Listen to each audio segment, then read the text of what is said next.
স্বল্পোন্নত দেশের তালিকা থেকে উত্তরণের সময়সীমা আরও অন্তত ৩ বছর পেছানোর দাবি জানিয়েছে Dhaka chamber of commerce and industry DCCI. রবিবার এক সেমিনারে সংগঠনটির সভাপতি তাসকিন আহমেদ এই দাবি জানান। বেসরকারি খাতের দৃষ্টিতে দেশের অর্থনীতির বর্তমান পরিস্থিতি এবং ভবিষ্যৎ পর্যালোচনা বিষয়ে এক সেমিনারে এই দাবি তোলেন তিনি।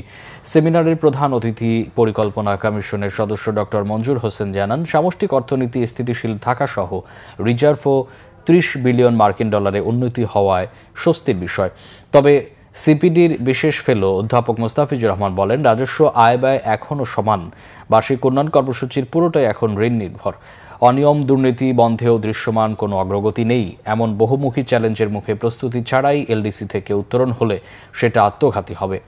ঋণ প্রবাহ ও বিনিয়োগে মন্দাসহ নানা সমস্যায় বেসরকারি খাতের অগ্রগতি সন্তোষজনক না হওয়ায় এলডিসি উত্তরণে আরও সময় চান ব্যবসায়ীরা।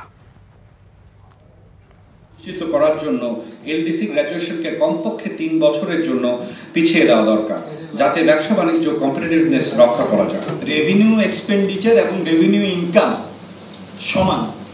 পুরো বার্ষিক উন্নয়ন কর্মসূচি ঋণের উপরে চলছে, পুরোটা 100%, এবং সেটা হয় অভ্যন্তরীণ ঋণ নয় বৈদেশিক ঋণ। এইটা একটা আনসাস্টেনেবল মডেল।